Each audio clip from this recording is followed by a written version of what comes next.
there is a new kid on the block. She is from the DRC. I mean, her parents are from the Congo. And so technically, she is an African, right? Well, she is only 18 years old and she has just won her first World Tennis Association tour, representing Canada, even though she was born in the USA. Isn't that interesting, ladies and gentlemen? Born in America, parents from the Congo, but representing Canada. I find that quite interesting. This happened just 3 days ago on 8th August 2025. She is ranked 85th in tennis and managed to beat some of the high-ranking and popular tennis players to get to the finals, which she won. She had to beat Sofia Kenin, who is ranked 29th from Russia. She beat Coco Gauff, ranked number 2 in the world, who was actually my favorite from America, and continued to the semifinals and won and had to play Naomi Osaka, the Haitian Japanese, in the finals. And then she won.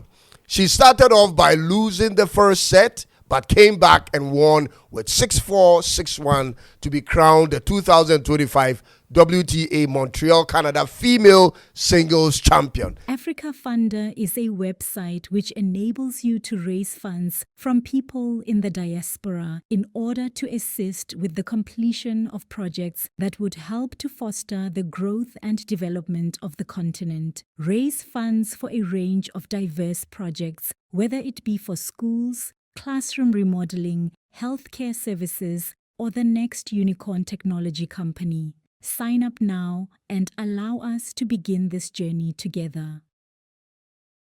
She is Victoria Vanessa Mboko from DRC. The interesting thing is, if you go back just 1 year ago, by the end of 2024, she was ranked 350th best tennis player in the female category in the world. She went through the International Tennis Federation Games this year and won just enough to get her into the WTA. She moved from the 350 rankings to 85th ranking in the world and finally got to play in the Canadian Open before his home fans, ladies and gentlemen. She has made a lot of Canadians proud, but I believe she's also made the Congo and Africa proud altogether. Ladies and gentlemen, this is the opportunity that has eluded Black Africans for so long. Victoria's opportunity began with her parents, who took her to a place where talent was valued and enhanced. A society in Canada where the facilities to develop a talent is available to all. And all the young lady had to do was to grab it. She had the opportunity to watch the games up close in the stadium in the Canadian Open and the Canadian National Bank Open when she was just about 8 years old. That kind of exposure alone helped her to shape her interest and materialize her curiosity for the game, ladies and gentlemen. When she was 16 years old, she had knee issues that kept her out of the tournament for nearly 1 year. And again, she still had the opportunity, by virtue of the country she lived, to get the medical treatment she needed, ladies and gentlemen. She is a testament to what happens when people are given equal opportunities and chances, no matter the color of their skin or gender or where they came from, ladies and gentlemen. Let me put it this way to you. Imagine if she was born in the DRC. Be honest with yourself. What would have been her interests and what opportunities would have been available to her, and what will be her chances of ever playing the game she loved the most on the international stage if she was born in the DRC? The outcome would have been completely different only because of where she lived. Ladies and gentlemen, the reality of living in Africa and in the society where there isn't any system in place to identify a talent and nurture the talent into a professional is the number one dream killer on the continent. For this reason, many talents in Africa died before they were realized. The provision of a playing field in itself is a problem in Africa. Tennis in Africa is only played by the 1% rich people in society, and they play that sport for the purpose of exercising and having a family fun time. And it isn't just tennis, but other sports like golf, volleyball, basketball, and pool are all seen as rich sports because you hardly find their play fields around. That's why majority of Africans resort to football. The places to play them are a problem in addition to the equipment to play with. Therefore, talents are wasted every time on this continent. If male tennis was actually encouraged and provided equipment for in Africa, I can promise you, ladies and gentlemen, we wouldn't have been seeing all white men at the top of the sport. The black man is a proven sports machine. What he needs is the opportunity and the equipment and the coaching, and he will take over. This is a fact.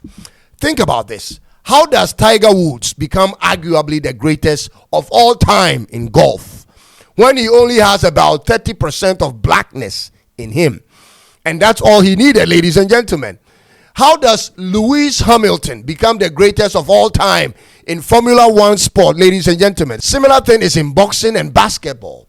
We are born with a unique combination of DNA for this purpose.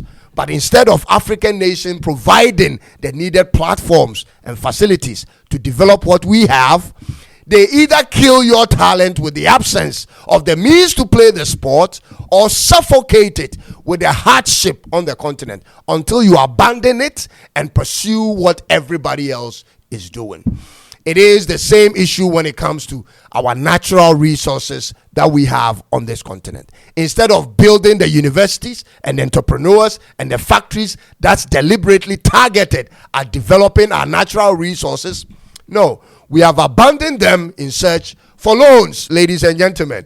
This is a common thing everywhere you go on this great continent. But I'm super glad that at least for the women's tennis, we are seeing some black faces, even though they are not representing any African countries. I'm happy for Mboko because her dream didn't die like many's. And if you've observed closely, ladies and gentlemen, ever since the Williams sisters opened the door to black women in tennis in the modern era, the women's singles tennis has gradually seen a lot of black girls at the very top. We currently have Sloane Stephens, Naomi Osaka, Coco Gauff, Madison Keys, Taylor Townsend, Sakia Vikri, Asia Mohammed, Alicia Parks, Angela Haynes, Robin Anderson, and now Victoria Vanessa Mboko. And we have even more to come. There is hope in Africa. However, how many ITA approved tennis courts are there in all of Africa? I don't know. I couldn't find any information on it. Do you know the number, ladies and gentlemen? And I'm not referring to the training facilities in some universities, but a national stadium approved by the International Tennis Association for international games. How many of such are available in Africa? There is no WTA tour in Africa and no ATP tour in all of sub-Sahara Africa ever. Meanwhile, the global tennis industry, encompassing equipment, apparel, and professional tournament, is a multi-billion-dollar market. The global tennis equipment market alone is projected to reach $4.59 billion by 2030.